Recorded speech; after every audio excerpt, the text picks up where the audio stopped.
Hello student, welcome to direct physics. Myself DC Jain. जैसा कि हम चैप्टर 2 गाउस का नियम और गाउस की एप्लीकेशंस हमने पढ़ी है। गाउस की सभी एप्लीकेशंस 5 या 6 एप्लीकेशन जो थी वो हमने एक बार स्टडी कर ली है। आज इस चैप्टर 2 का अंतिम सेशन, अंतिम पार्ट हम पढ़ने जा रहे हैं। इसमें सबसे पहले लेते हैं हम आवेशित चालक की सतह पर बल। बल किससे रिलेटेड रहता है? बल रिलेटेड रहता है दाब से, और दूसरा रिलेटेड रहता है क्षेत्रफल से। दो चीज़ से ये रिलेटेड रहता है।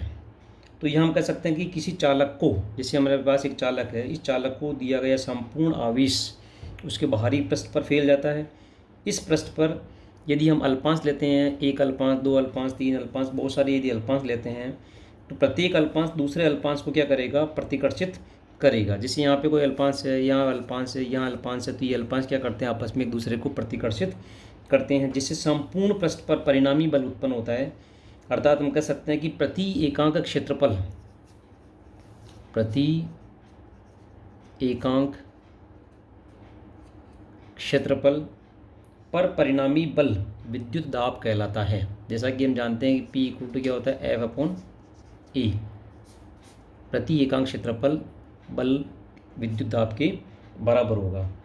इसके लिए हम क्या करते हैं कि यहाँ एक चालक लेते हैं, इस चालक के बाहर और अंदर दो बिंदु लेते हैं, एक बिंदु P और एक बिंदु Q लेते हैं।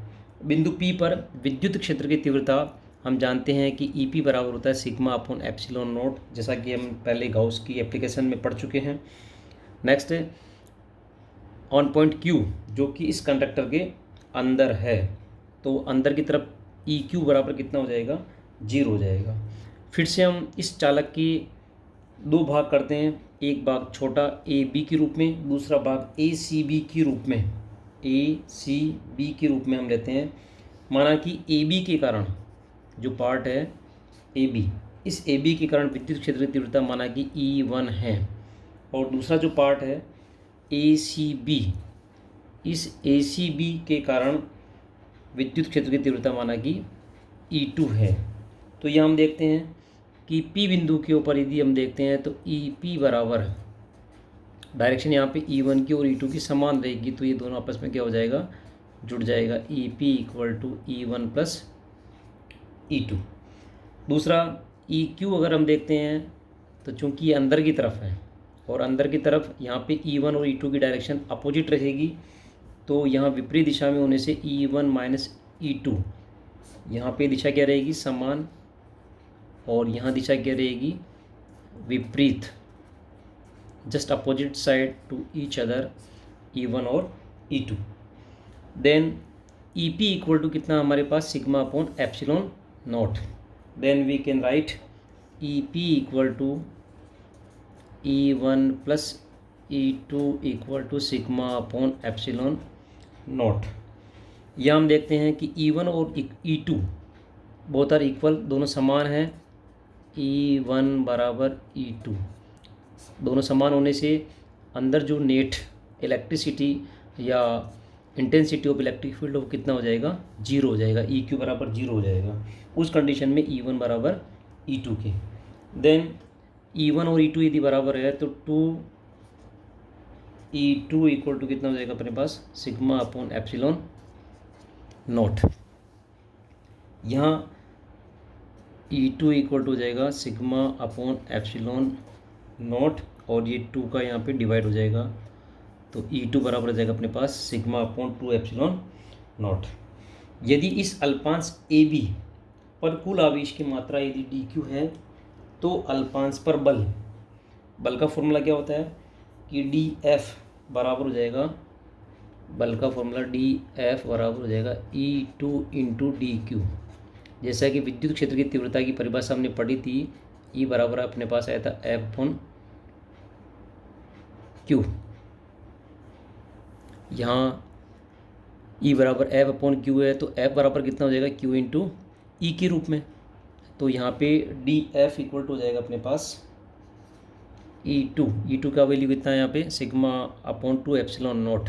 तो यहाँ पुटअप कर दो, σ/2ε0 मल्टीप्लिकेशन डी क्यू, तो डी एफ इक्वल टू हो जाएगा अपने पास D F sigma upon 2 epsilon naught, और डी क्यू बराबर हम जानते हैं सिग्मा इंटू डी एस।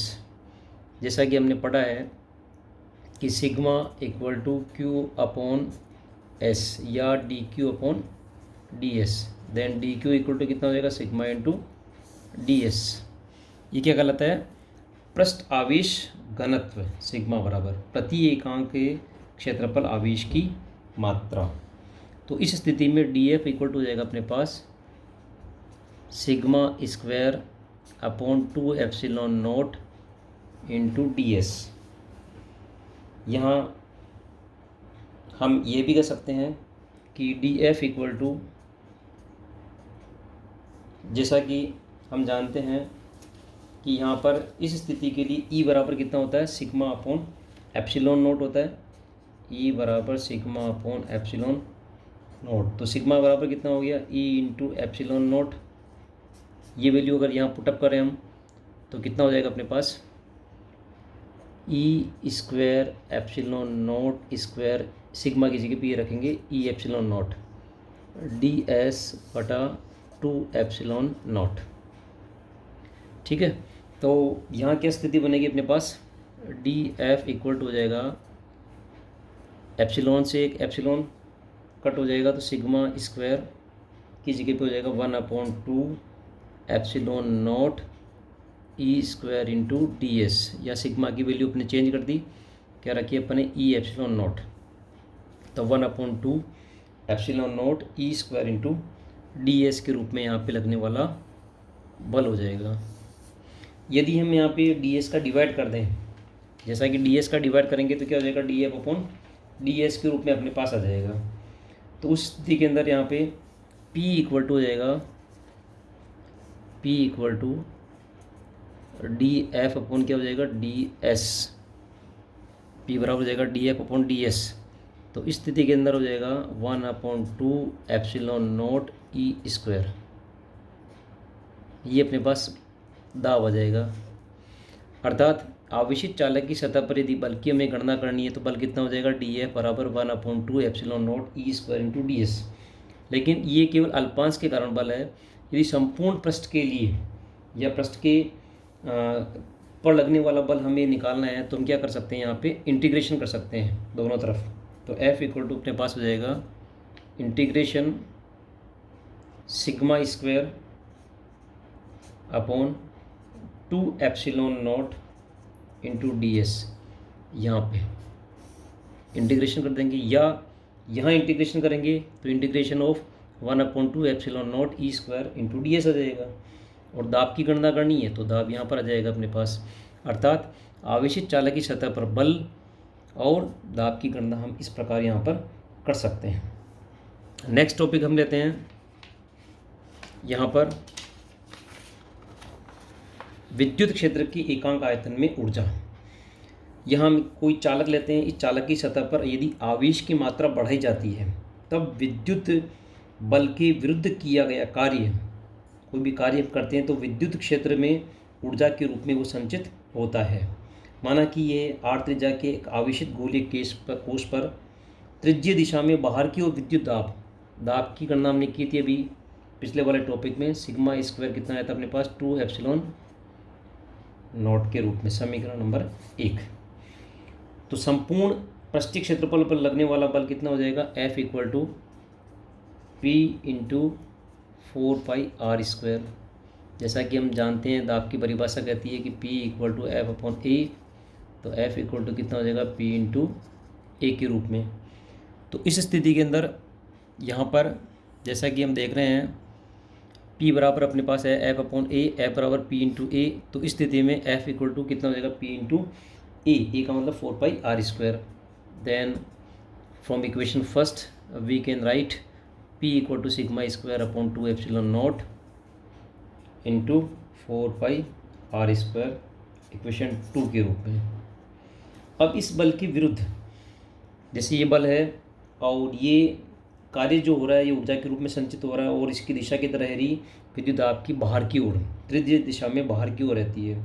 तो इस बल के विरुद्ध यदि गोले को हम dr दूरी तक, ये दूरी कितनी है dr दूरी तक यदि संपीड़ित करते हैं या संपीड़ित किया जाए तो किया गया कार्य बराबर हो जाएगा dw बराबर F इंटू dr, बल इंटू विस्थापन के बराबर।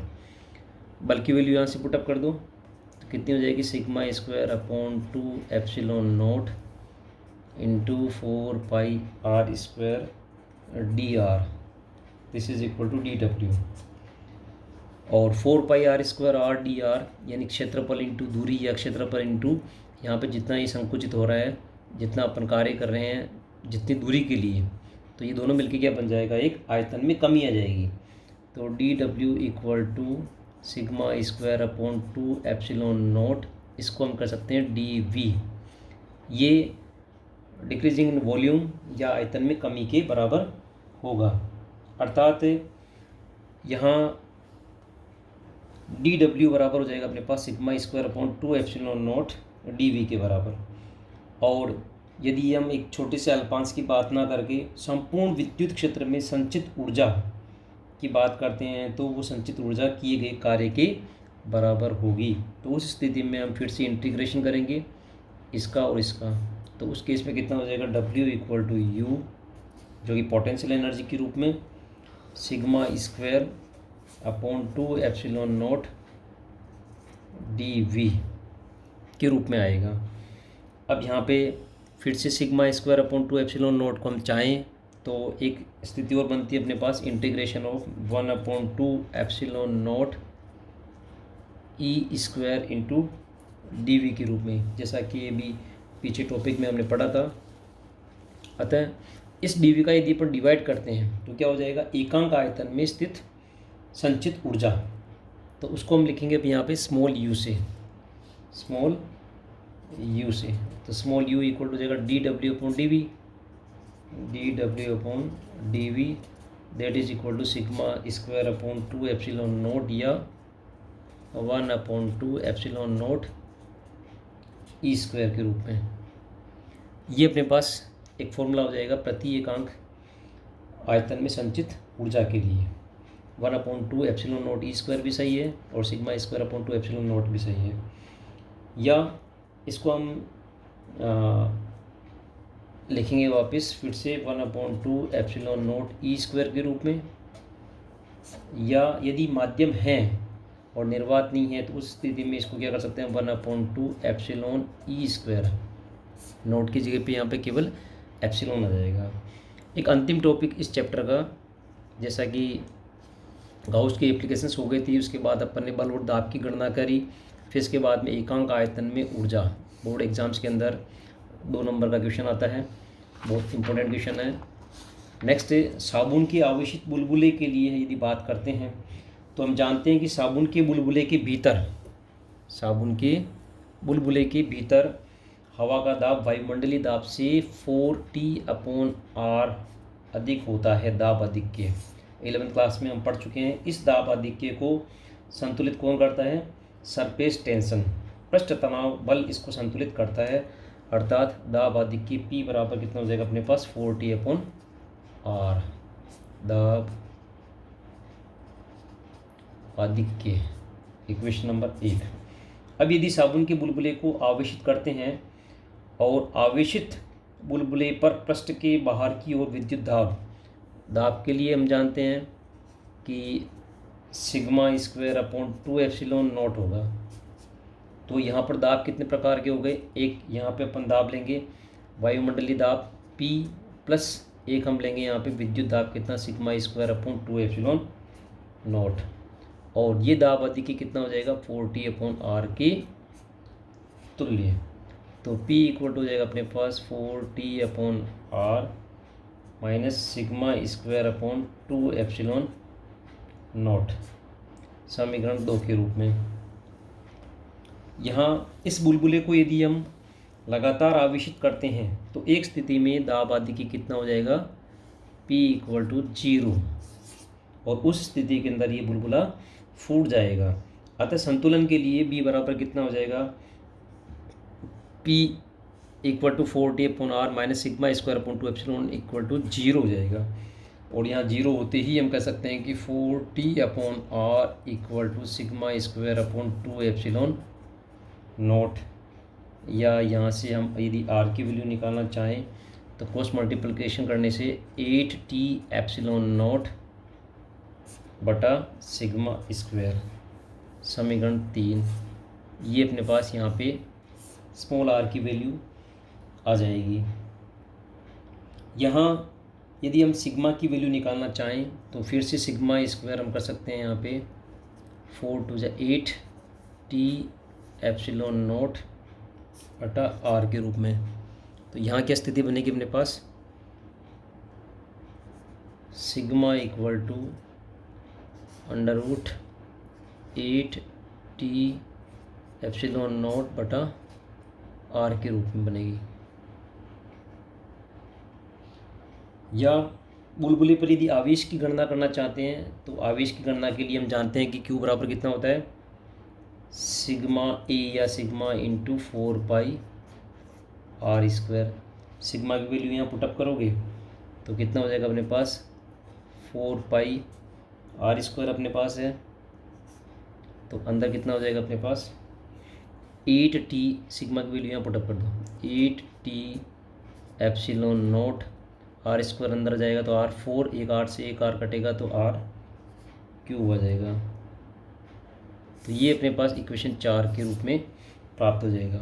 अर्थात हम कह सकते हैं कि यहाँ पर स्मॉल r की value 8t epsilon not upon sigma square और सिग्मा की वैल्यू हो जाएगी अपने पास √8t एप्सिलॉन नॉट बटा r, और q बराबर 4π8 एप्सिलॉन नॉट r³।